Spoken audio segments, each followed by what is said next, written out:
Okay जी, start करते हैं server side पे। इसमें जिस तरह आपने जावास्क्रिप्ट में काम किया है बिल्कुल उसी तरह से ही काम नोड का जो आपने प्रोजेक्ट बनाना है, इसमें आप पहले एक एम्प्टी फोल्डर बना लें जी। यहाँ से जिस तरह आप पहला जावास्क्रिप्ट का मॉड्यूल पढ़ा है आपने, हम इसको कह लेते हैं क्विज सर्वर। जो पहली क्विज की ऐप थी, अगर उसी को हम देखें, क्विज सर्वर में अब ये ब्लैंक फोल्डर होगा। आप इसको नोड की जब भी आपने लाइब्रेरी इंस्टॉल करनी है तो सबसे पहला स्टेप ये है कि इसको to convert into a project server, इसमें एक ही रिक्वायरमेंट होती है कि पैकेज डॉट जेसन की फाइल होनी चाहिए।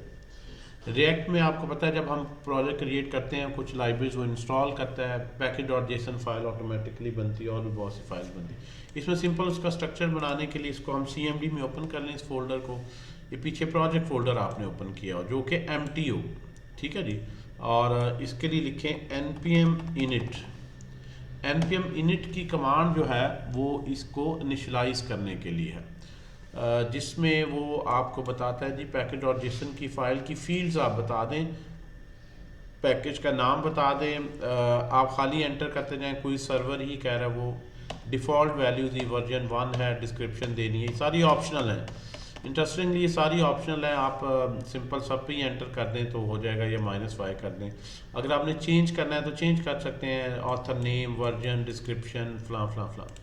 अब ये पैकेट और जेसन फाइल बन गई। So you can open it this folder in any VS code IDE of your choice. हम यहाँ पे इसको ओपन कर लेते हैं। टेक्निकली ये जो है हमारे पास एक पैकेट और जेसन की फाइल ही है, यानी एम्प्टी ही है ये, जिस पे ये स्ट्रक्चर बना। आप खुद भी एक फ़ाइल बना के ये जेसन में दे सकते हैं कि ये मिनिमम ये रिक्वायरमेंट होती है कि पैकेट और जेसन फाइल हो। नोड सर्वर को स्टार्ट करने के लिए कुछ बेसिक लाइब्रेरीज हैं जो आपने इंस्टॉल करनी है। जो सबसे पहले हम इसमें लाइब्रेरी इंस्टॉल करेंगे वो हमारे पास नोड एक्सप्रेस, जो मर्ज स्टैक का वर्ड है उसी से आप देखें। सो you will install npm install express. Express की जो लाइब्रेरी है इसको हम यहाँ से देख लेते हैं जी। npm एक्सप्रेस, एक्सप्रेस की लाइब्रेरी है क्या? एक्सप्रेस की लाइब्रेरी आपको प्रोवाइड करती है fast and minimal web framework for Node.js, यानी Node.js का ये एक फ्रेमवर्क है सर्वर साइड राउटिंग की, ठीक है जी। So obviously it's most widely used, ये वीकली डाउनलोड से भी पता चल रहा है। और मन स्टैक है, मीन स्टैक है, एक्सप्रेस का वर्ड जो है वो साथ आप दोनों दफ़ा देखते हैं, ये लेटेस्ट इसका वर्जन चल रहा है। इंस्टॉल करने के लिए npm इंस्टॉल एक्सप्रेस, जो ही आप कमांड लिखेंगे तो npm इंस्टॉल एक्सप्रेस, एक्सप्रेस की लाइब्रेरी आपकी नोड मॉड्यूल्स का फोल्डर उसी तरह बनेगा। नोड मॉड्यूल्स के अंदर आपका एक्सप्रेस की लाइब्रेरी का सेटअप आ जाएगा। और पैकेट डॉट जेसन में ये नोड मॉड्यूल्स में आ गई, पैकेट डॉट जेसन में उसमें यहाँ पे इसकी एंट्री भी आ गई। It's quite light weight, just 214 kilobyte है जी टोटल साइज सर्वर, ठीक है जी। सो और ये फंक्शन इसने दिए ही हुआ है, हेलो वर्ल्ड की एप्लीकेशन बनाने के लिए इसने दिए ही हुआ है। जो कोई भी लाइब्रेरी इंस्टॉल कर लें तो पहला स्टेप क्या होता है जी, अब यहाँ पे आपने कोड लिखने के लिए एक फ़ाइल बना लें, फ़ाइल का नाम रख लें server.js या कोई भी आप नाम रख लें। यहाँ पे आप लिखें जी, सबसे पहला स्टेप क्या है, अगर आपने एक लाइब्रेरी इंस्टॉल की है उसके कोई भी फंक्शन कॉल करना है, उसको क्रिएट करना है, तो पहले इसको इंपोर्ट करना है। तो इंपोर्ट के लिए आप लिखते थे इंपोर्ट एक्सप्रेस फ्रॉम एक्सप्रेस।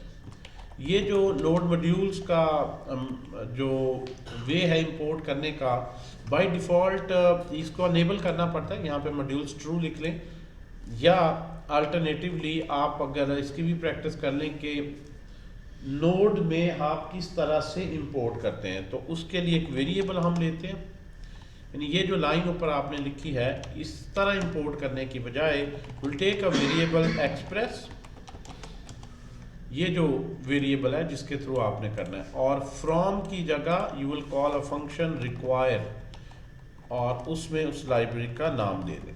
तो ये जो ऊपर सिंटेक्स है ये आप रिएक्ट में इंपोर्ट कर रहे थे, असल में रिएक्ट में नहीं, नोड सर्वर ये वो भी नोड ही है, मॉड्यूल्स के सिंटेक्स के मुताबिक इंपोर्ट कर रहे हैं। ये इसको कह रहा था कॉमन जेएस इंपोर्ट, यानी ये सिंटेक्स थोड़ा ज़्यादातर यूज़ होता है, और पहले ये एक ही तरीका था किसी भी लाइब्रेरी को इंपोर्ट करने। रिक्वायर का फंक्शन का मकसद क्या है, इस लाइब्रेरी को मेमोरी में लोड करना, और ये वेरिएबल आ गया, रेफरेंस आ गया, इसके थ्रू आप फंक्शंस कॉल कर सकते। यही काम इंपोर्ट का है, यही काम रिक्वायर का है। तो ये रिक्वायर की लाइन की बजाय जो भी लाइब्रेरी इंस्टॉल करें उसको पहले रिक्वायर करना, यानी इंपोर्ट करना। अब इसके बाद यही लाइन जिस तरह यहाँ पे लिखी, अब आपने सर्वर बनाने का बड़ा सिंपल सा सिंटेक्स है, आपने सर्वर का ऑब्जेक्ट बनाए, इस एक्सप्रेस लाइब्रेरी को इंस्टेंशिएट कर लें, call a function on this base express object, तो आपके पास एक सर्वर का वेरिएबल बन जाएगा। इस सर्वर पे आप सारी आप कॉन्फ़िगरेशन कर सकते हैं। आमतौर पर इस पर्टिकुलर जो वेरिएबल है इसको सर्वर का नाम रख दिया जाता है या ऐप का नाम रख दे सकते हैं आप, you can name it as server on your application. अब इस पर्टिकुलर एप्लीकेशन पे आपने जो है वो कुछ डिफाइन करना है डेटा, कि मैं यहाँ पे जब नाम लिखूँ लोकल होस्ट कॉलन 3000 पे रैक की एप्लीकेशन चल रही थी, लेट्स सपोज 4000 पोर्ट आपने खुद सेलेक्ट कर ली, 4000 पोर्ट पे आपने इसको रन किया। देखें इस सर्वर को आपने अब स्टार्ट करना है और इस पे बताना है कि अगर URL आएगा /products आए तो प्रोडक्ट्स की लिस्ट आ जाए, /users आए तो यूजर्स का डाटा क्लाइंट को रिस्पॉन्स हो जाए। आपने जो है वो डिफरेंट ऑप्शन इसमें कॉन्फ़िगर करनी। तो ये रिक्वेस्ट कोई भी यहाँ से जो URL सबमिट होगा वो उसका URL बनेगा कैसे, पूरी दुनिया में कोई भी बंदा किसी भी पूरी कायनात में बैठा है वो इस मेरे सर्वर को कैसे एक्सेस करेगा जो इस कंप्यूटर पे चल रहा है। तो उसको एक्सेस करने के लिए उसको बेसिकली रिक्वायर होता है IP एड्रेस और पोर्ट नंबर। ये दो नंबर यूनिक हैं जिनकी वजह से, जिनकी मदद से यूनिवर्सली आपका जो सॉफ्टवेयर और हार्डवेयर दोनों एक्सेसिबल हो जाते हैं। IP एड्रेस ये एक नंबर है जो जब भी कोई मशीन नेटवर्क सर आपकी ब्रेक कर रही है, वीडियो काइंडली बेशक पॉज कर। जी मैं वीडियो पॉज कर लेता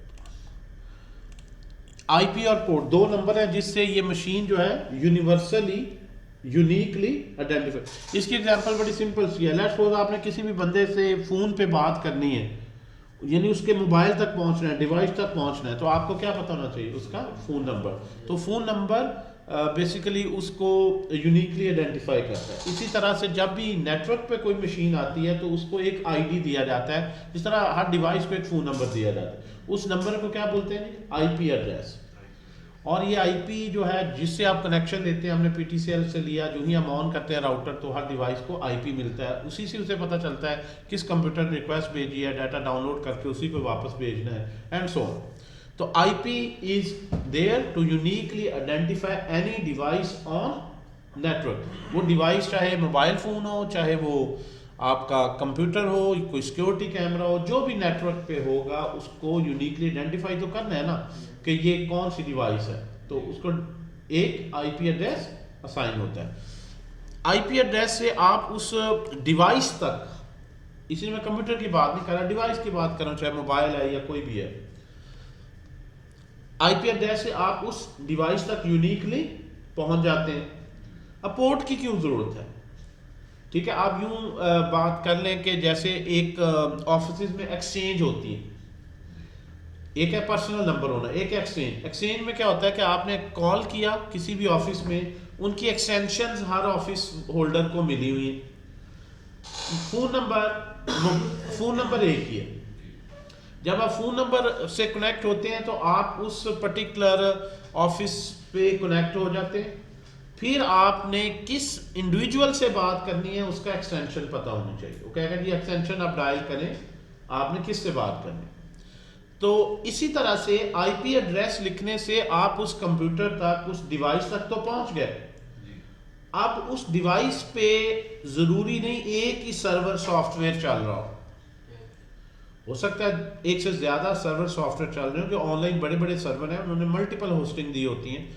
तो एक कंप्यूटर पर किसी सॉफ्टवेयर को, सर्वर साइड सॉफ्टवेयर को यूनिकली आइडेंटिफाई करने के लिए भी एक नंबर दिया जाता है। उस नंबर को क्या बोलते हैं?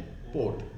तो ये फोन और एक्सटेंशन वाला साहब हो गया कि मैं कहूँगा इस कंप्यूटर पर ये जो सॉफ्टवेयर लिख रहा है उसको रिक्वेस्ट करनी है आप, कि भाई रिक्वेस्ट करनी क्या है, वो आगे आप बताएंगे कि आपका पाथ क्या है।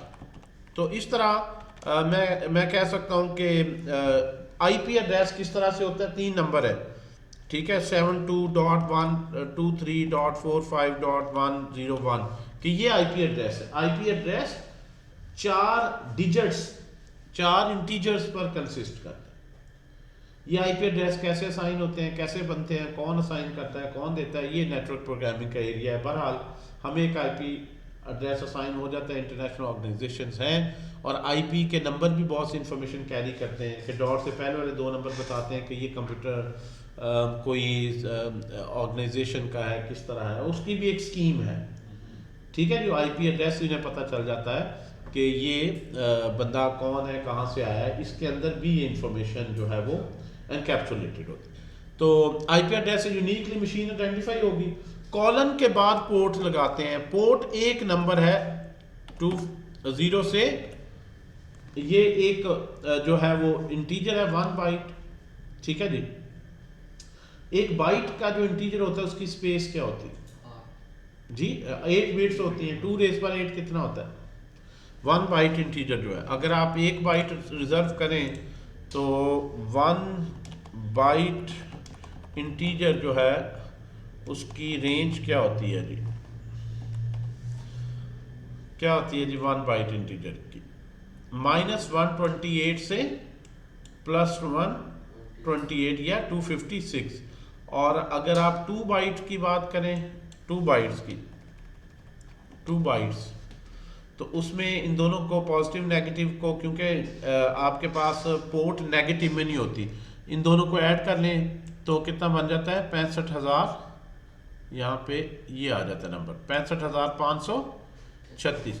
यानी ये जो नंबर है ना, ये पोर्ट जो है वो एक नंबर होगा जो 0 से लेकर 65,535 कर दें, 0 से शुरू, इस रेंज में होगा। इसका मतलब है एक कंप्यूटर पर 65,536 सॉफ्टवेयर में रन कर सकता हूं जो एक वक्त में, क्योंकि उससे ऊपर तो फिर पोर्ट नंबर देने की गुंजाइश नहीं होगी, ठीक है। 2 बाइट्स रखी गई हैं इसको आइडेंटिफाई करने के। और जो आईपी होता है ये इसमें 256 एक बाइट है, डॉट 2, यानी हर एक जो डॉट है वो 1 बाइट का है। तो 1 बाइट का मतलब है हर एक जो नंबर का पोर्शन होगा वो 0 टू IPv4 इसको बोलते हैं कि 4 बाइट्स हैं। 1 बाइट में 0 to 255 डॉट, फिर 0 to 255 dot, 0 to 255 dot, 0 to 255, इस तरह से नंबर है। 1 2 3 4 हो गया जी। इस एड्रेसिंग स्कीम को क्या बोलते हैं? IPv4। अगर आपने चेक करना हो कि इस वक्त मेरे कंप्यूटर को आईपी एड्रेस क्या मिला है, आप CMD पे जाएं, नेटवर्क प्रोग्रामिंग में कमांड होती है IP config। IP config आप एंटर करें तो आपको बता देता है कि आपको जो आईपी एड्रेस है 192.168.1.20 है। इस आईपी, ये मैं आईपी अगर किसी को भी बताता हूं तो वो इस आईपी के थ्रू जो है मेरी डिवाइस को नेटवर्क पर एक्सेस कर सकता है। ये जो एक होता है आपके पास मैक एड्रेस, मैक एड्रेस इस मशीन का फिजिकल एड्रेस होता है। एक यानी आईपी एड्रेस लॉजिकल है कि जो मुझे नेटवर्क प्रोवाइडर ने आईडी असाइन किया। फिजिकल मशीन कौन सी है? वो आईपी मुख्तलिफ टाइम पे मुख्तलिफ को भी असाइन हो सकता है। फिजिकल एड्रेस कौन सा होता है जी? तो उसको मैक एड्रेस कहते हैं। मोबाइल फ़ोन के लिहाज से भी 2 एड्रेस हैं। जब मोबाइल फ़ोन से आप इंटरनेट वाईफाई ऑन किया, आपको एक आईपी एड्रेस मिल गया, लेकिन है कौन सा फ़ोन? अगर गुम हो जाए, चोरी हो जाए तो आईपी एड्रेस नहीं बताना, IMEI नंबर बताना है। वो उसका फिजिकल एड्रेस है, हार्डवेयर का। जिस तरह गाड़ी का चेसी नंबर होता है, वो उस फिजिकल हार्डवेयर को देखिए, गाड़ी का जो चेसी नंबर है वो क्या है, उसका फिजिकल एड्रेस, और उसकी जो नंबर प्लेट है वो एक लाइसेंसिंग अथॉरिटी ने दी है रोड पे चलने के लिए रोड। तो इसी तरह का बिल्कुल ये सिनेरियो ऑलरेडी यूज होता है कि फिजिकल एड्रेस, मैक एड्रेस उसे कहते हैं, वो आपके कार्ड के ऊपर लिखा होता है। आप अपना बोर्ड खोलेंगे, कार्ड देखेंगे, मॉडल वगैरह उस पर लिखा होगा। और जो आपकी मशीन का फिजिकल एड्रेस, तो हमें फिजिकल एड्रेस की ऑब्वियसली जरूरत नहीं है, ठीक है। We need to know IP address. Port number आपने खुद सिलेक्ट करना है, ठीक है। इस पोर्ट नंबर ऑपरेटिंग सिस्टम के लिए आपने आईपी एड्रेस लिखा, ऑपरेटिंग सिस्टम के पास आया, उसे पता चल गया अच्छा मेरी ही मशीन का एड्रेस है, लेकिन उसने मल्टीपल सॉफ्टवेयर चलाए हुए हैं, हर सॉफ्टवेयर को एक आईडी दिया हुआ है, वो कहेगा किस सॉफ्टवेयर से आप ये जो है वो को आगे रिक्वेस्ट पास करनी। तो इस लिहाज से आपने किसी भी मशीन से करना है तो अच्छा आपकी मशीन का आईपी एड्रेस क्या है, वो हर दफ़ा वेरी करता है। तो एक स्पेशल आईपी रखा गया है 127.0.0.1 इसे कहते हैं। इसको इंग्लिश में भी लिख सकते हैं, इसका नाम है लोकल होस्ट। लोकल होस्ट का मतलब है कि ये आईपी एड्रेस जो है इस सॉफ्टवेयर का में जो मतलब आप इससे ये बता रहे हैं ऑपरेटिंग सिस्टम को कि ये जो रिक्वेस्ट है आउटसाइड नहीं भेजनी, मेरे ही इसी कंप्यूटर पर ही सॉफ्टवेयर ये सर्वर चल रहा है। ये रिजर्व एक स्पेशल आईपी एड्रेस है जो आपकी ही मशीन को बताता है। यानी जब ब्राउजर में आप लिखेंगे तो विंडोज ऑपरेटिंग सिस्टम जब देखेगा ये लोकल होस्ट का एड्रेस है या 127.0.0.1 है, तो उसे पता चलेगा कि ये मैं अपने ही कंप्यूटर पर देखूं जिसको मैंने पोर्ट नंबर 4000 पे रन हो रहा है उस पे कम्युनिकेशन करनी। तो इंग्लिश में लिख रहे हैं लोकल होस्ट या आईपी एड्रेस, तो लोकल होस्ट या आईपी दोनों सेम हो गए। और अगर एक्चुअल आईपी देखना है कौन सा साइन है एक्सटर्नल किसी के लिए, तो वो उसके लिए कैसे देखेंगे, आईपी कॉन्फिग लिखेंगे। ये कमांड मैंने आपको बताई है, ये अक्सर यूज होती है। आईपी कॉन्फिग लिखकर ये आप चेक कर सकते हैं, यहाँ पे आपको आईपी एड्रेस जो असाइन है, ठीक है जी। तो इस वक्त मेरी मशीन को 192.168.1.20, अच्छा ये आईपी एड्रेस ये साइन है, सबनेट मास्क ये है, डिफ़ॉल्ट गेटवे ये है। तो ये सारी जो नेटवर्किंग का जो पढ़ते हैं ना, ये सारी फिलॉसफी ये पढ़ते हैं, सबनेट मास्क का क्या मकसद है, इन दोनों को मिला के कैसे एक्सटर्नल एक्सेस होगी, डिफ़ॉल्ट गेटवे क्या है, इसको कैसे कॉन्फ़िगर करना है, ये तो they all play with these numbers, ठीक है जी। तो आईपी एड्रेसेस हो गया, गेटवेज हो गया, प्रोटोकॉल्स हो गया, प्रोटोकॉल लास्ट में पढ़ा था ना टीसीपी, ये सारे नेटवर्क जो इंजीनियर है ये उनका काम होता है कि वो कह रहे हैं वो मेरे कंप्यूटर पे इंटरनेट नहीं चल रहा, वो आके देखेगा, आईपी चेक करेगा, कॉन्फ़िग चेक करेगा, गेटवे से नहीं आ रहा, मैं अपने डिवाइस से देखता हूँ इस आईपी पे तो रिक्वेस्ट ही नहीं आ रही, आगे सॉफ्टवेयर का इशू है कि हार्डवेयर तक रिक्वेस्ट ही नहीं पहुँच रही, वो अपनी ट्रबल शूटिंग ही नहीं से सारी करते हैं। In short, we are here to start our program। अब इस सॉफ्टवेयर को रन करने के लिए मैंने जिस तरह ये इसमें बता रहा है जी, आप सॉफ्टवेयर को रन करने के लिए यहाँ पे ओके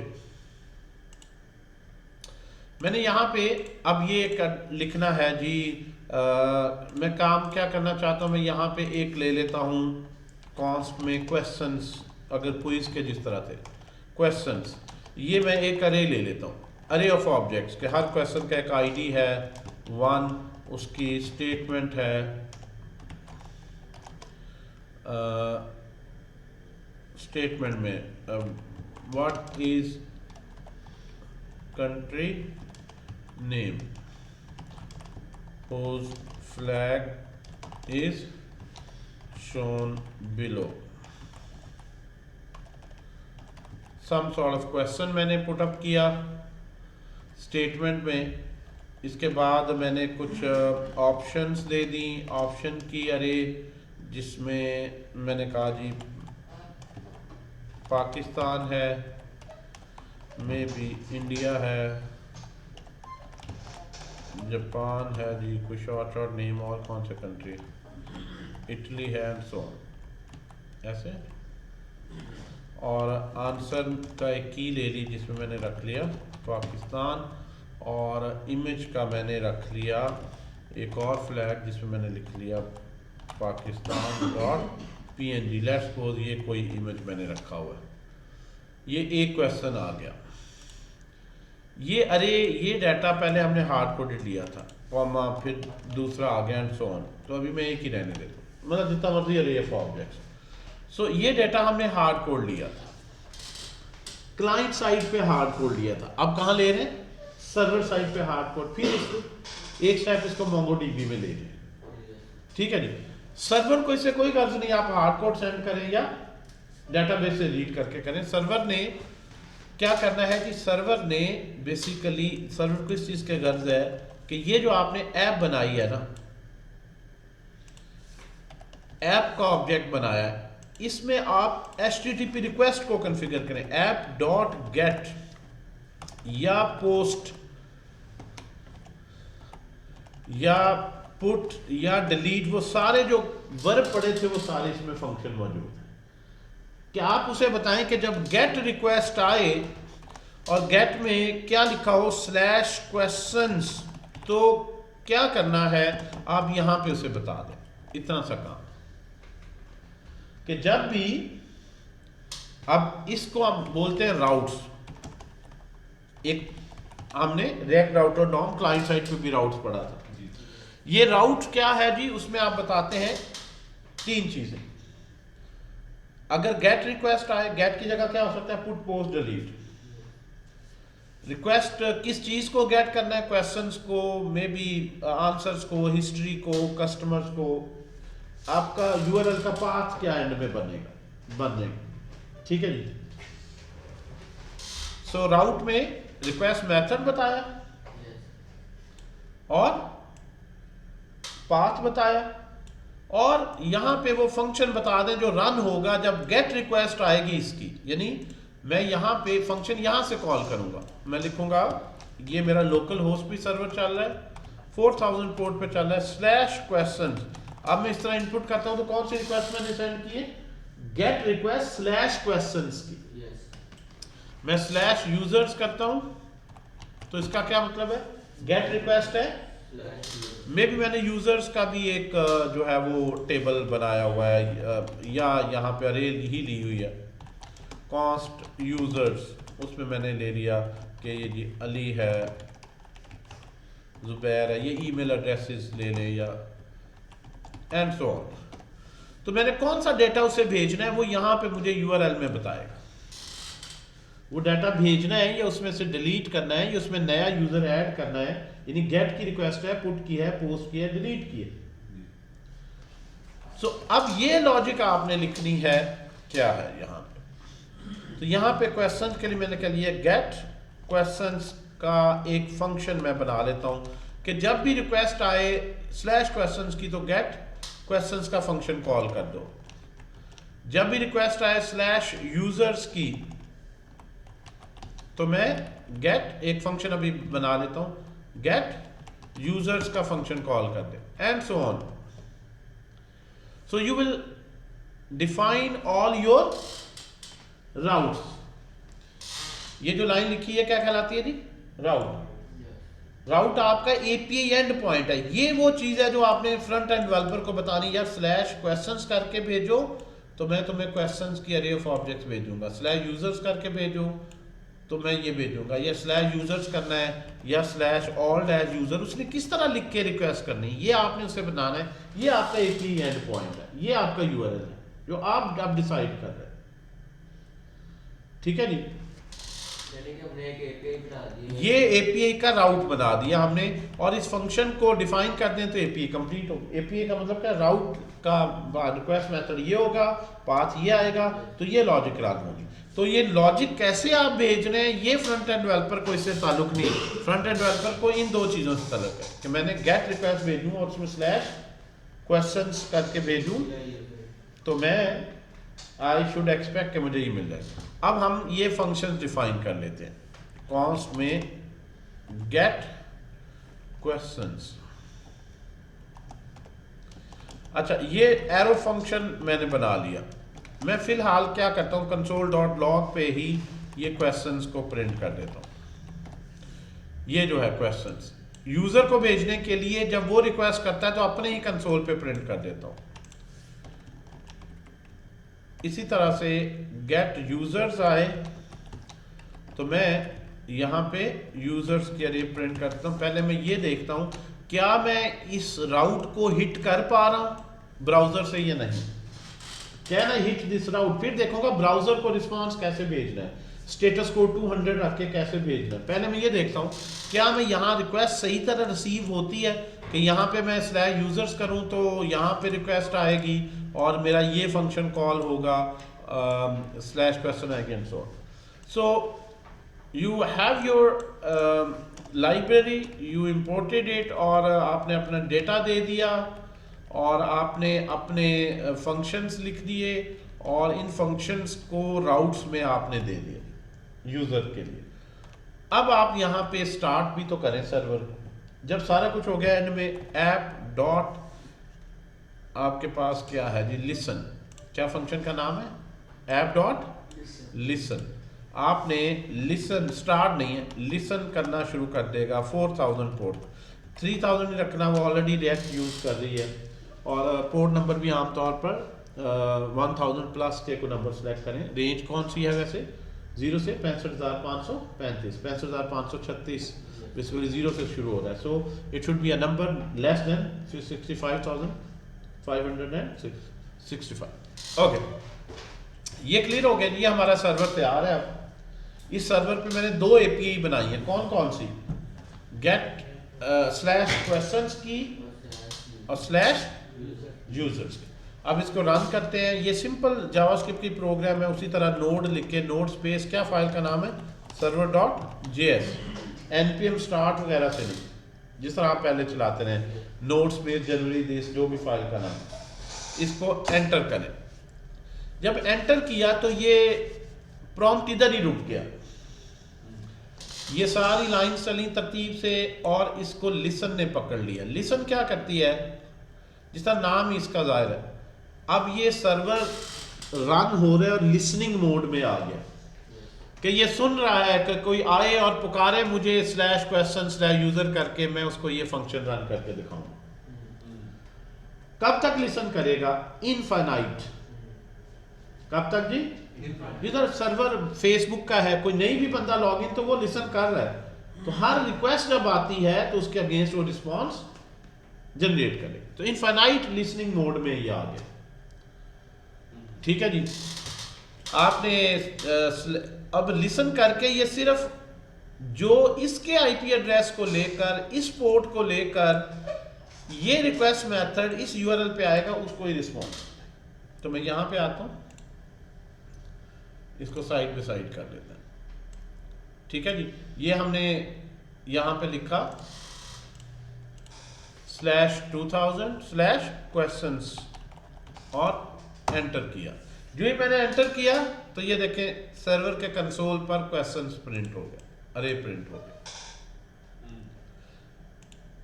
यहां पे मैंने किया स्लैश, लेकिन ब्राउजर को कुछ नहीं आया कि वो अपनी विंडो में दिखा सके। स्लैश यूजर्स लिखा, एंटर किया, नीचे क्या आ गया, यूजर्स। मैं ऐसा यूआरएल लिख, अब ये एपीआई मैं ऐसी लिखता हूं जो एग्जिस्ट ही नहीं करती। जिस तरह मैं कहता हूं /sales, एंटर किया, उसने कहा can not gate /sales। Browser को रिस्पॉन्स आया कैन नॉट। अच्छा, और अगर आप करते हैं /questions तो आपके पास ये क्वेश्चन, लेकिन मैं यहां नहीं प्रिंट करना चाहता। मैं उसी ब्राउजर को वापस भेजना चाहता हूं। वो अमेरिका से एक बंदा है, उसने मेरा आईपी एड्रेस लिखा है, पोर्ट लिखा है, /question लिखा है, मैं उसे ही वापस भेजना चाहता हूं। तो उसके लिए स्टॉप कर लें, पहले कंट्रोल-C करके, कंट्रोल-C से ब्रेक कर लें, जिस तरह C लैंग्वेज में इनफाइनाइट लूप ब्रेक कर। सर्वर को स्टॉप करना है तो कंट्रोल-C, यानी स्टॉप सर्वर,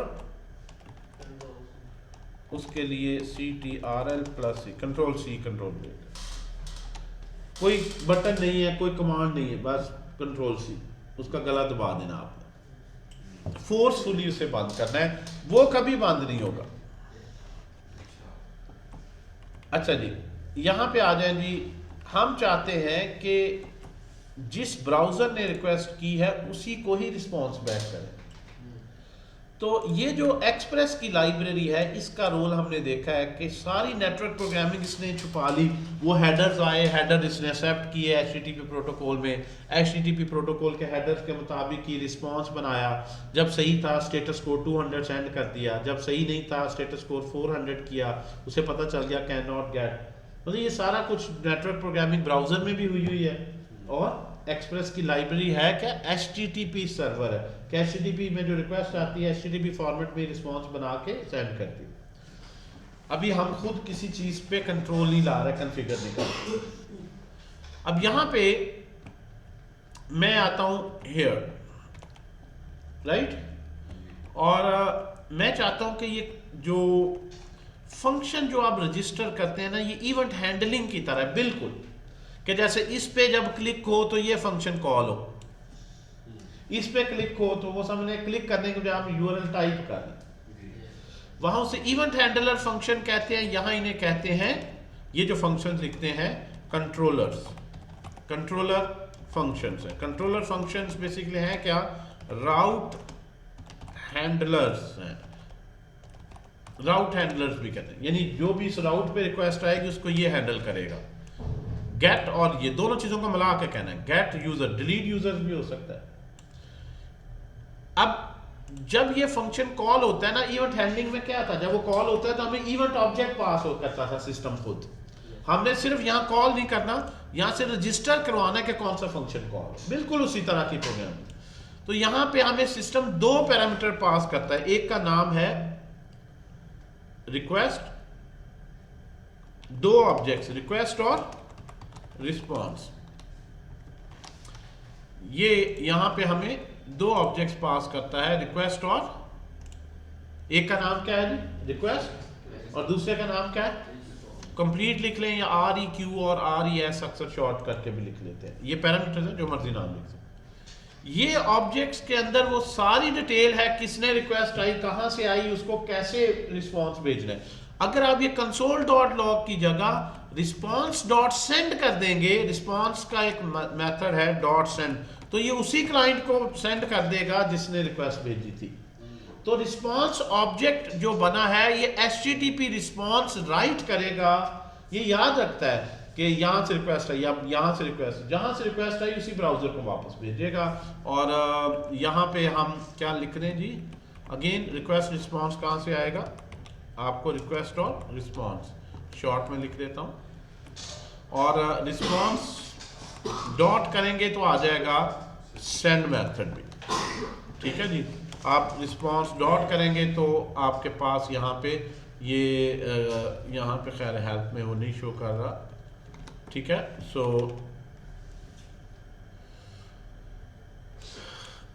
अब आपने चेंज की, जो ही चेंज की दोबारा चलाते हैं। अब देखें जब स्लैश क्वेश्चंस पे आएगी, इस पे आएगा तो ये रिस्पॉन्स ऑब्जेक्ट को यूज करते हुए उसी क्लाइंट को वापस रिस्पॉन्स सेंड कर देगा, ठीक है जी। लेकिन रिस्पॉन्स से पहले आपने उसे बताना भी है क्या, तो यहां पे लिखते हैं स्टेटस 200, यानी पहले स्टेटस कोड सेट करके सेंड करें ताकि ब्राउजर को स्टेटस भी जाए और उसे फिर पता चल जाए कि डेटा भी है।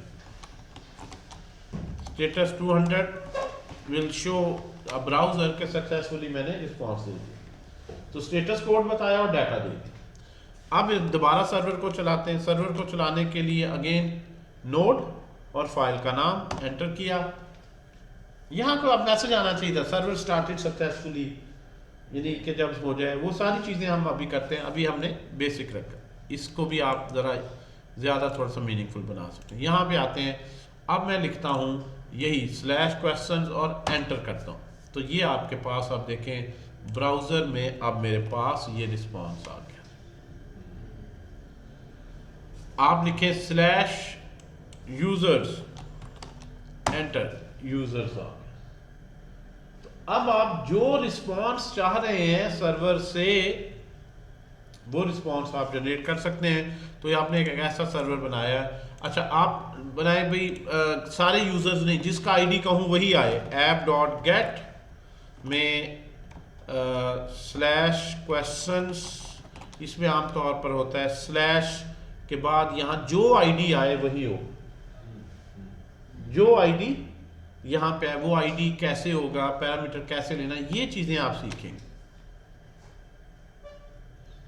ठीक है, आपने यहाँ पे एक ऑब्जेक्ट रखा है, आप इसको कॉपी कर लें, आप यहाँ पे 2 कर दें, ID2 लिख दें एंड सेव किया।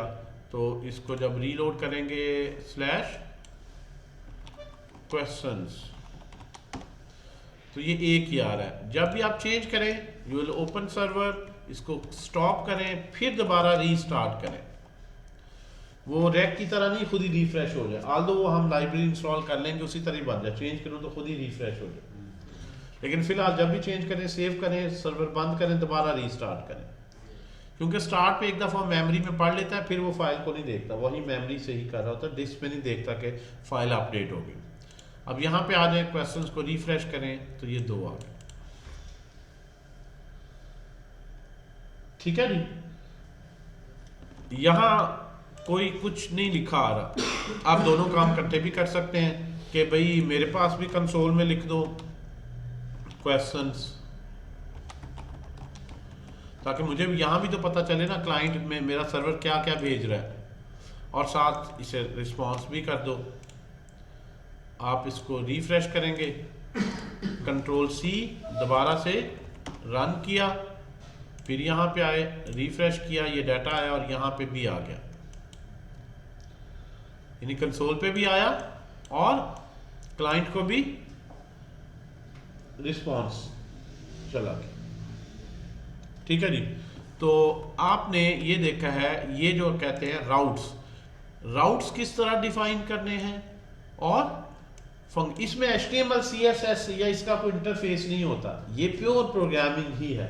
तो जो जावास्क्रिप्ट ने आपने पढ़ी है वही है, सिर्फ लाइब्रेरीज हैं ये, यानी इसकी कॉम्प्लेक्सिटी उस तरह से नहीं है कि HTML CSS, designing, margin, padding, responsiveness, animation, etcetera etcetera.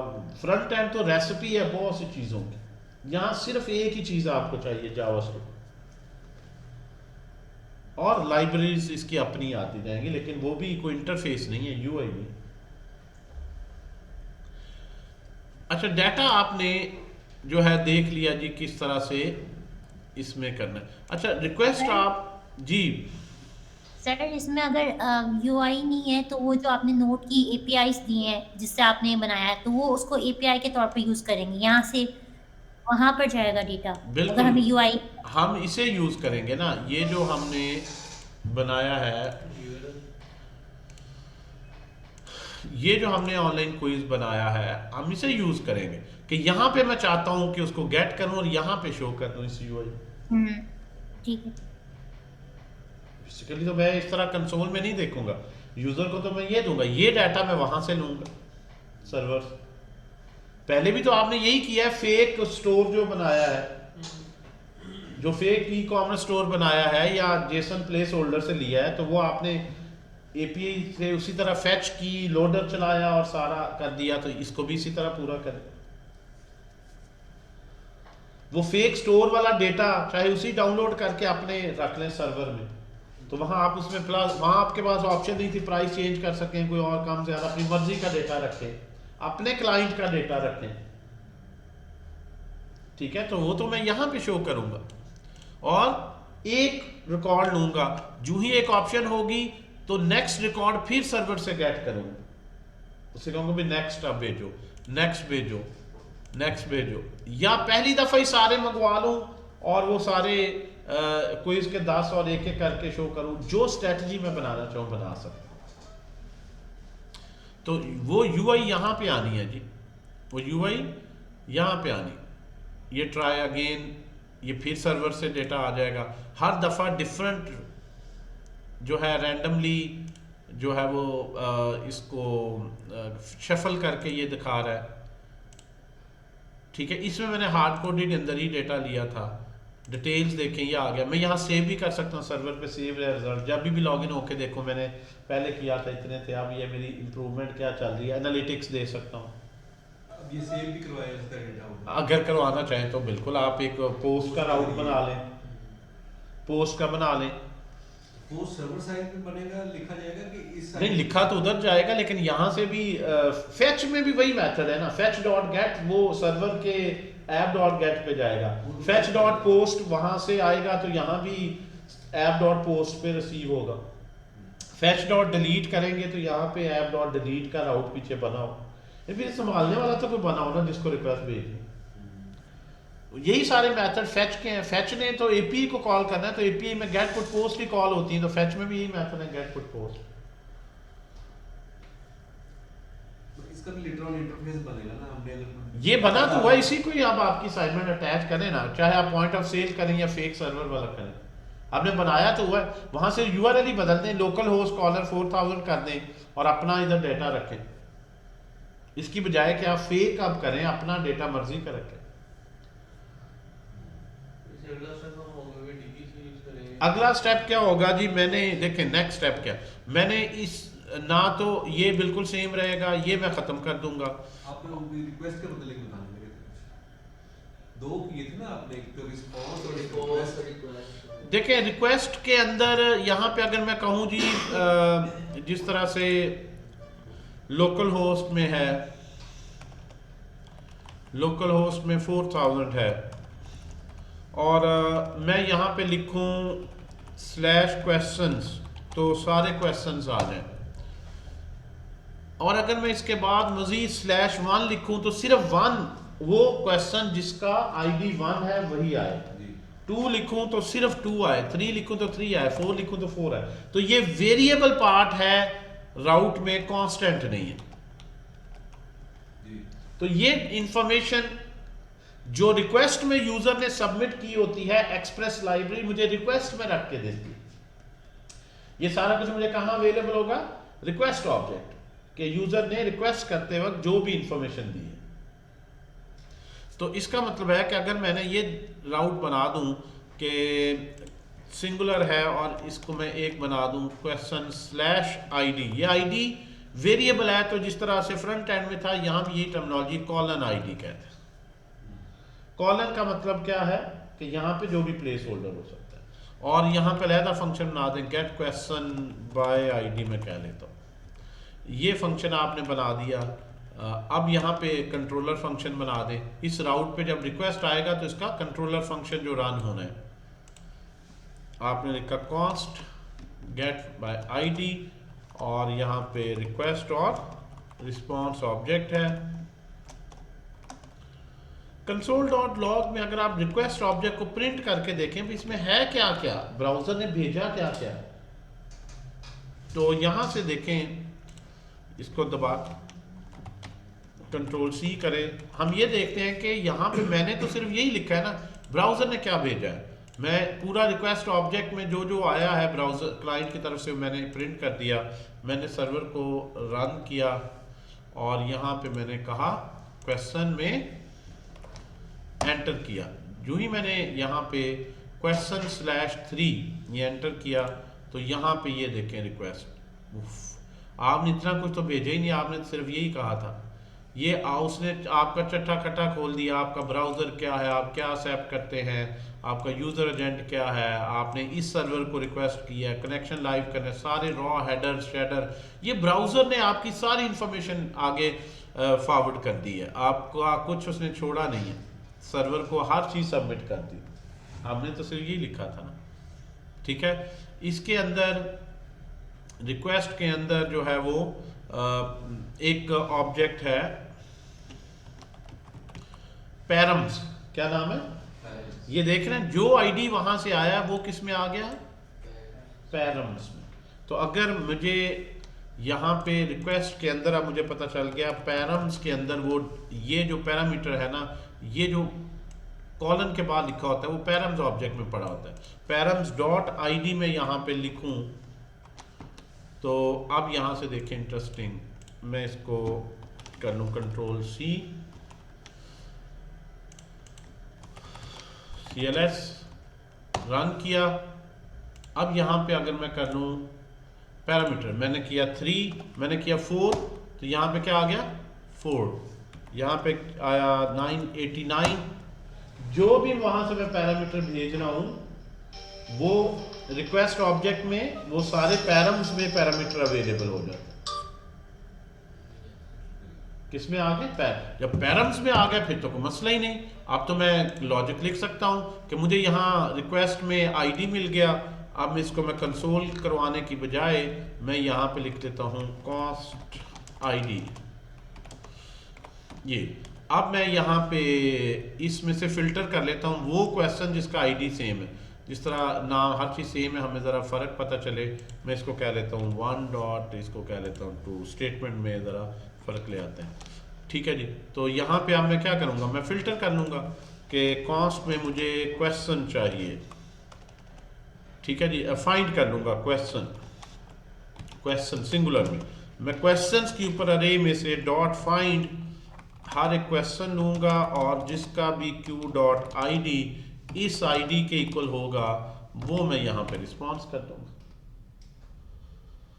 ठीक है जी, रिस्पॉन्स जब मैंने पैरामीटर रिक्वेस्ट में से पैरामीटर निकाला, उसको सर्च किया और फिर रिस्पॉन्स डॉट स्टेटस बनाया 200 और डॉट सेंड में मैंने ये क्वेश्चन ऑब्जेक्ट जो है वो रिस्पॉन्स कर दिया। लॉजिकल फ्लो है, यूजर जो भी आईडी देगा वो रिक्वेस्ट ऑब्जेक्ट से निकालें, उसको सर्च करें MongoDB में या लोकल में से और फिर वंस जो आ जाए उसको सेंड कर दें।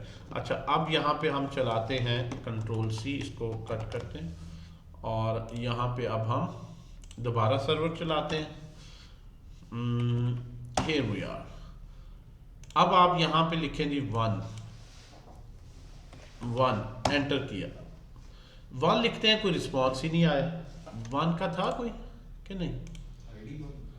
आईडी 1 था सर, वो पेरेंट्स में 3 आ रहा था। देखो हम सारे क्वेश्चंस करते हैं, ये आ गए। और अगर हम करें /1, ये आईडी है ना 1, तो 1 नहीं आ रहा। 2 करके देखें, अगर 1 नहीं आ रहा 2 भी नहीं आ रहा, सर 3 करके देखो। 3 तो है ही नहीं। मैंने कंसोल करवाया हुआ। नहीं कंसोल नहीं करवाया हुआ हमने, वो तो दूसरे राउट में करवाया हुआ ना कंसोल। वो तो हमने तमाम क्वेश्चंस में कंसोल करवाया हुआ है यहाँ पे, और सेंड भी कर रहे हैं। यहाँ पे हम क्या कर रहे हैं, फाइंड कर रहे हैं। तो यहाँ पे आप देखें जब फाइंड करेंगे, फाइंड का फंक्शन क्या करता है, यहाँ से हेल्प पढ़ें। अच्छा, ये पहले भी मैंने करवाया था सेम, मैंने जानबूझ के लिखा कि आप बता देंगे। Return the value of first element array where predicate is true and undefined otherwise. हो सकता है वो आईडी कुछ भी लिख दे, ऐसा एग्जिस्ट ही नहीं करता हो, तो यहाँ लिख दें इफ, पहले यहाँ पे देख लें आईडी अगर है, सॉरी आईडी तो आ गया ना। इफ क्वेश्चन, अगर कोई क्वेश्चन फाइंड हुआ है तो रिस्पॉन्स सेंड करो, अदरवाइज जो है वो रिस्पॉन्स जो है वो उसको 400 भेजो, उसे कहो कि भाई एरर मैसेज आप उसे सेंड कर देना, no question found for ID, और जो उसने आईडी भेजा साथ कंकैटिनेट करके। अब सेव करें, अब इसको स्टॉप करें। आपने लॉजिक बना ली कि अगर फाइंड हो गया तो मैं एरर भेजूंगा, नहीं तो मैं ब्राउजर को कहूँगा भाई नहीं। अब मैंने यहाँ पे लिखा 1, क्या कह रहा है जी, no question found for ID 1। मैं यहाँ पे कहता हूँ 2 के लिए भी नहीं है, वो कहता है कोई भी। तो इसका मतलब ये है कि सारा फ्लो मेरा सही चल रहा है। इसको मैं स्टॉप करता हूँ, कहाँ पे डीबगिंग करूँगा, ये तो मुझे पता चल गया सही आ रहा है सारा। यहाँ पे ये मेरी लॉजिक सही नहीं है जावास्क्रिप्ट की, कि फाइंड नहीं हो रहा। तो मैं इसकी डीबगिंग के लिए पहले लिखता हूँ console.log में भाई क्वेश्चन ये क्या फिर फाइंड होता है, सिंगुलर में क्या क्वेश्चन होता है, just to test. Okay, Ctrl+C किया। डीबगिंग में आपको बता रहा हूँ कैसे आपने करनी, कंसोल डाल के उसमें, जिस तरह उसमें ब्राउजर के कंसोल पे देखते थे, यहाँ सर्वर के कंसोल पे। अब मैं लिखता हूँ 1 मुझे पता है एग्जिस्ट करता है, तो यहाँ क्या प्रिंट हो रहा है, अनडिफाइंड। तो मुझे ये पता चला क्या इशू क्या है। इशू ये है, क्या इशू है बताएं। वैसे ये पहले भी था, उसमें भी मैंने बताया था। जब क्वेश्चन का ऑब्जेक्ट पढ़ा। क्या इशू है बताएं, ये लॉजिक क्यों खराब है? आईडी तो डिफाइन आईडी डबल इक्वल तो डबल इक्वल आएगा। डबल इक्वल टू की बजाय आपको ये पता है कि ये जो आईडी आता है ना, अगर आप इसको प्रिंट करें आईडी को, और इस आईडी की डेटा, बिल्कुल ठीक है जी, इस आईडी की डेटा टाइप आप प्रिंट करें, टाइप ऑफ आईडी, वो सारा जावास्क्रिप्ट जो आपने पढ़ा है। तो अब आप देखें, फिर नीचे क्वेश्चन प्रिंट करें, तो it's all about the JavaScript that you have study. मैं इसको रिफ्रेश करता हूं तो कहेगा आईडी क्या है 1, और वो क्या है स्ट्रिंग, जबकि मैंने जो सेव किया हुआ है वो क्या है नंबर, और मैं इसको टेस्ट कर रहा हूँ स्ट्रिक्ट इक्वालिटी से। तो मैं यहाँ पे आईडी सेव करने की बजाय पार्स इंट करके इसको रख लेता हूँ कि इंटीजर मुझे पता है डेटा टाइप है, पार्स इंट करके। Now I am sure it's going to work. तो ये मेरे पास डेटा टाइप में मिसमैच करने की मेरी जावास्क्रिप्ट की लॉजिक है। एक मिनट, अब मैंने एंटर किया, ये आ गया। इसकी रिटर्न टाइप क्या है जी ऑब्जेक्ट। आप 2 लिखें 2 आ गया, आप 3 लिखें तो कहेगा नहीं 3 तो भाई है ही नहीं। अगर आप ऐसा आईडी लिखते हैं जो एग्जिस्ट करता है तो वो आ जाएगा, और अगर आप सारे 4 क्वेश्चंस लिखें अगर आईडी ना लिखें तो फिर अरे ऑफ ऑब्जेक्ट्स आएगी। आगे उसको मजीद 1 करने तो पहला object. So now you are actually giving proper response.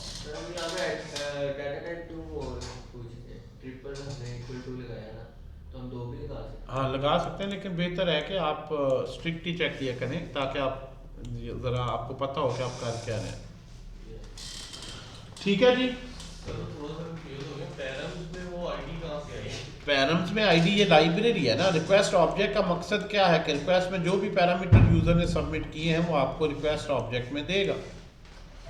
जिस तरह इवेंट में आते थे event dot target dot name, वो सारा कुछ तो उसने रखा है ना, वरना हम नेचुरल प्रोग्रामिंग लिख के हम जो रिक्वेस्ट आई है उसमें आईडी क्या आया था वो तो हमने एक्सट्रैक्ट करना है ना, उस आईडी की बेस पर ही लॉजिक लिखनी। तो सारा कुछ आसान हो गया, हमें एक्सप्रेस की लाइब्रेरी ने दे दी। अब आप लोग का ये टास्क है जी, आप जो अपना फ्रंट एंड है कोई सा भी एक इसके साथ बनाएं, आप जिस तरह ये है इसको बना लें, या आप जो है वो रिएक्ट में आप इसको फैच में यूज करें, एपीआई आपके पास चल रही, यूआरएल ही बदलना है। अब आप जो है वो नेक्स्ट हम मोंगोडीबी पे काम करेंगे और फिर आगे सर्वर को एडवांस लेते जाएंगे और साथ साथ मोंगोडीबी को लेके चलेंगे आप। लेकिन कल नेक्स्ट पहली मंथ स्टैक की आप ऐप बना लेंगे पूरी, मोंगोडीबी, एक्सप्रेस, नोड, रिएक्ट, पूरा साइकिल। लेकिन नोड और रिएक्ट को कनेक्ट कर लें आप, वो ऑलरेडी आप देख चुके हैं, जो आपने किए हो वहाँ यूआरएल चेंज कर दें, डाटा उसी तरह से रख दें जिस तरह फेक से आ रहा है, तो that should work. E commerce वाला कर लें, क्विज वाला कर लें, पॉइंट ऑफ सेल वाला कर लें, वहाँ पोस्ट भी होना है, सेव भी तो करना है सारा, वहाँ बाद में एनालिसिस भी होना है। तो जो यूआई आपने बनाई, अब यूआई पे आपको मेहनत नहीं करनी पड़ेगी, वरना यूआई इतना टाइम ले जाती है रैक में बनाने फ्रंट एंड। तो फ्रंट एंड बना हुआ है, डेटा आप बस कनेक्ट करें ताकि सर्वर साइड प्रोग्रामिंग की आप प्रैक्टिस करें। ये डाटा नोड सर्वर से आ रहा है, ये जो देख रहे हैं सारा उसी से आ रहा है, ठीक है ना।